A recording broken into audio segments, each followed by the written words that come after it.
with 15 University of Wollongong students funded under the new Colombo plan. And this, I've done 5 Asian immersion trips, but this is a unique one for us because we brought geography students and creative writing students in a kind of a peer learning environment. And it's the Asian full immersion experience, which in this case is very literal because we've been on board the dive yacht, the Diva Andaman, and now we're on land, and the focus of our engagement here is about writing the ocean. So those students peer teaching each other.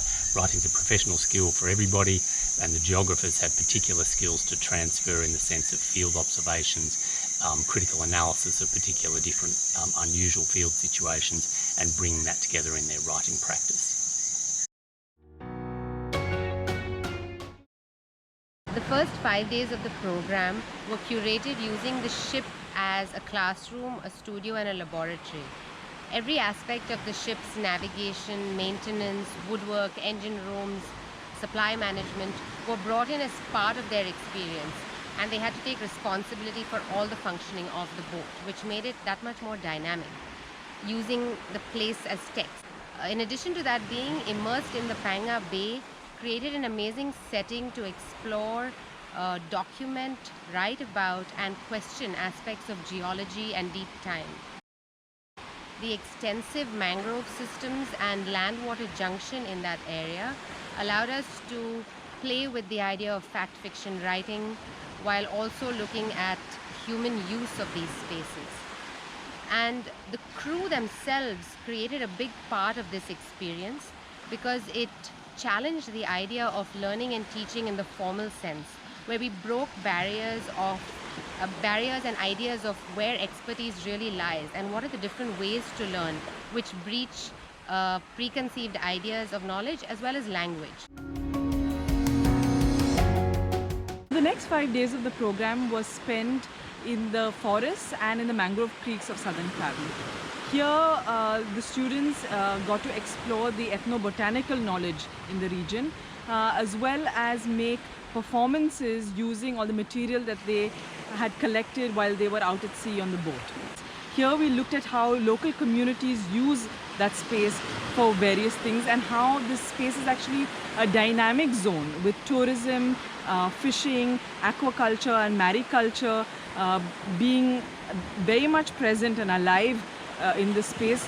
They made observations regarding of how the coast is occupied, and this also means they had to analyze how the coast is being redefined and reallocated in the way communities access, use and control these spaces, and how that is now changing.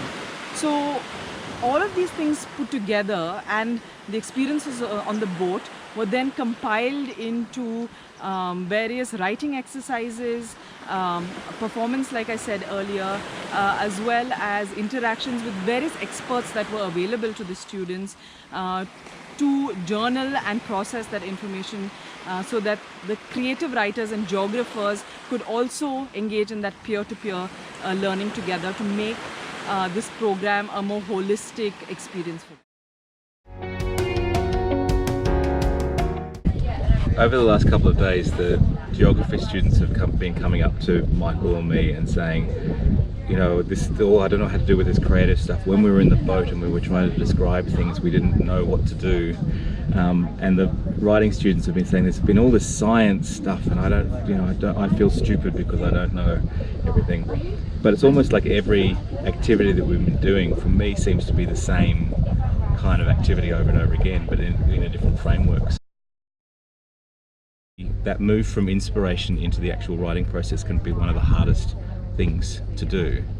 But if that turns into a conversation about what you might do, you might take this, you might develop it this way, you might write a series of words on a piece of paper which turns into a story. You might begin with an image, you might begin with a quote from research, you might begin because I need to go and interview somebody to know more about a place.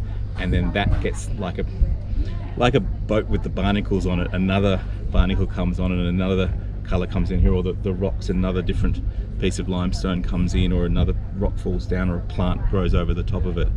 Everything kind of grows and builds.